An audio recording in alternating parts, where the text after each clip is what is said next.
Uma pergunta para fazer pensar. Ao tratar com os que erram, é possível ser amoroso e firme ao mesmo tempo? Se você já leu as cartas de Paulo aos Coríntios, sabe a resposta. Em tempos tão difíceis para definir o que realmente é amor, acreditar na palavra de Deus continua sendo a melhor opção. Eu sou o Matheus Diniz. E eu sou Neila Oliveira. E você está no canal LAMED, onde você estuda a Bíblia de um jeito diferenciado. E os abraços desta semana vão para as seguintes bases. Base No Estilo do Céu, da cidade de Aracaju, Sergipe. Para a base Moriá, da cidade de Ribeirão Claro, Paraná. E para a base Geração Maná, da cidade de Santa Maria, no Rio Grande do Sul. E se você ainda não é inscrito aqui no canal, lembre-se de clicar naquele botão vermelho escrito inscrever-se e participe conosco, é bem rapidinho, só 2 segundos. Não se esqueça também de deixar o seu like e o seu comentário. E agora, vamos para o vídeo.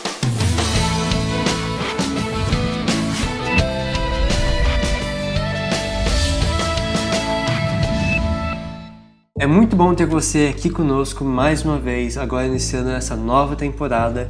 Esta aqui é a lição desse trimestre com o tema Histórias de Sobreviventes. Mas a gente continua na nossa viagem com Paulo. E Paulo havia trabalhado durante 1 ano e meio com os cristãos em Corinto. Ele estava ensinando a eles o jeito correto de se viver. Isso porque eles estavam cercados de idolatria e impurezas de todos os tipos. Paulo tinha uma visão muito nítida, muito clara do conflito que todo cristão tem que passar nessa vida. Veja só a experiência dele como se parece com a nossa. Ele, Paulo, havia trabalhado incansavelmente para fortalecer os jovens na fé. Tinha implorado para que se rendessem completamente a Deus, pois sabia que, quando a pessoa não se rende por completo, o pecado não é abandonado e as tentações confundem a consciência. Não é assim que a gente vê acontecendo o tempo todo. Sabemos que o inimigo vai tentar aproveitar qualquer brecha, qualquer espacinho para nos desviar do plano de Deus e o que Ele quer para a nossa vida. Vai fazer com o pecado parecer inofensivo e fácil de ser reconhecido. Fazer a gente pensar que a gente não precisa se preocupar tanto assim. E com isso, alguns chegam até a sentir orgulho do pecado que cometem. E foi isso que aconteceu com os coríntios. Pouco a pouco eles se tornaram descuidados e voltaram aos seus hábitos antigos, inclusive ao ignorar o conselho de Paulo para não ter amizade com pessoas que insistiam em viver em imoralidade. É isso mesmo. Veja o que está escrito aqui. Quando lhes escrevi antes, disse que não deviam se associar com pessoas que se entregam à imoralidade sexual. Com isso, porém, não me referia a descrentes que vivem em imoralidade sexual, ou são avarentos, ou exploram os outros, ou adoram ídolos. Vocês teriam que sair deste mundo para evitar pessoas desse tipo. O que eu queria dizer é que vocês não devem se associar com alguém que afirma ser irmão, mas vive em imoralidade sexual, ou é avarento, ou adora ídolos, ou insulta as pessoas, ou é bêbado, ou explora os outros. Nem ao menos comam com gente desse tipo. E veja só como ele termina dizendo: não cabe a mim julgar os de fora, mas certamente cabe a vocês julgar os que estão de dentro. Deus julgará os de fora, portanto, eliminem o mal no meio de vocês. Os próprios coríntios haviam escrito para Paulo pedindo conselhos, mas eles não haviam contado sobre os problemas, os pecados terríveis que estavam sendo praticados entre eles. Eles devem ter ficado surpresos quando receberam a carta de Paulo, tocando exatamente naquelas questões mais sérias. Será que alguém tinha fofocado para Paulo? Não. Na verdade, o que aconteceu é que o Espírito Santo impressionou o apóstolo, revelando que tinha algo errado com a igreja de Corinto. Nessa época, Paulo recebeu em Éfeso a visita de membros da família de Chloe, que era uma família cristã de Corinto. E quando questionados, eles colocaram Paulo a par de tudo o que estava acontecendo. Você sabe quais eram esses problemas? Nós vamos mencionar apenas 2. Primeiro, a imoralidade sexual, que nem mesmo os pagãos praticavam. Paulo mencionou o caso de um rapaz, de um homem, que estava mantendo relações sexuais com a própria madrasta. Segunda situação, os irmãos estavam processando uns aos outros.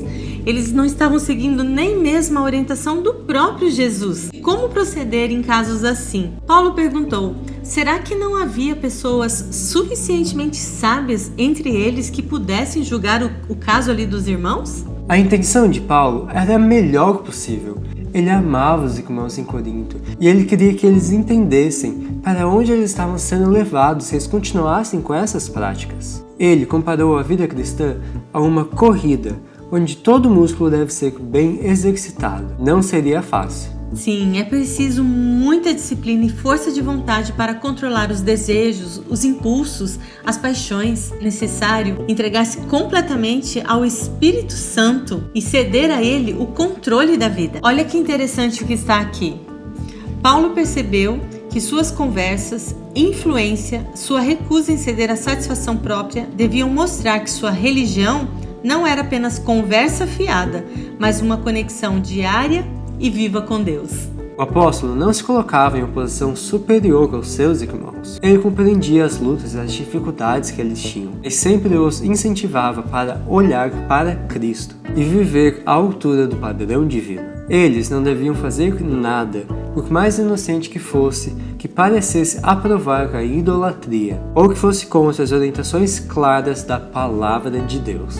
Foi nesse contexto que Paulo escreveu sobre a importância do amor. Com certeza você já leu ou já ouviu as palavras de 1 Coríntios 13. Isso até já virou letra de música. Paulo foi amoroso, mas firme. Ele até ficou depois ansioso para saber qual seria a reação das pessoas que receberam sua carta. Será que elas acreditariam nos seus conselhos e advertências? Será que ele seria mal interpretado? Será que ele tinha pegado pesado demais? Felizmente, a reação foi positiva e os coríntios aceitaram os conselhos de Paulo. O apóstolo louvou a Deus porque os coríntios se converteram novamente e tiveram uma transformação de coração e de vida. A história desta semana mostra que em todos os tempos há um desafio para se viver uma vida correta e cristã. Paulo se esforçou ao máximo para que os coríntios entendessem a necessidade de realmente cumprir os votos que eles tinham feito quando aceitaram a mensagem de salvação por meio de Cristo. Foi o desafio naquela época e também é o desafio hoje, viver uma vida pura num oceano de impurezas. Paulo implorou a eles, aos coríntios, que controlassem as paixões e os desejos inferiores da carne. Ele despertou a melhor natureza deles e os inspirou a fazer todos os esforços para ter uma vida superior. Paulo sabia que Satanás iria se opor aos cristãos de Corinto em cada passo na caminhada cristã e que eles teriam que enfrentar conflitos diariamente. Os coríntios teriam que vencer os velhos hábitos e desejos naturais e estar sempre atentos em oração. É possível ser amoroso e firme ao mesmo tempo quando o que está em jogo são os princípios e a salvação de uma pessoa? A resposta é sim. Na luta cristã, ninguém que cumpre as condições será decepcionado no fim da corrida. O cristão mais fraco, bem como o mais forte, podem usar a coroa de glória imortal. Muitas vezes as pessoas consideram os princípios estabelecidos na palavra de Deus como algo sem importância, um assunto insignificante para que seja dada atenção.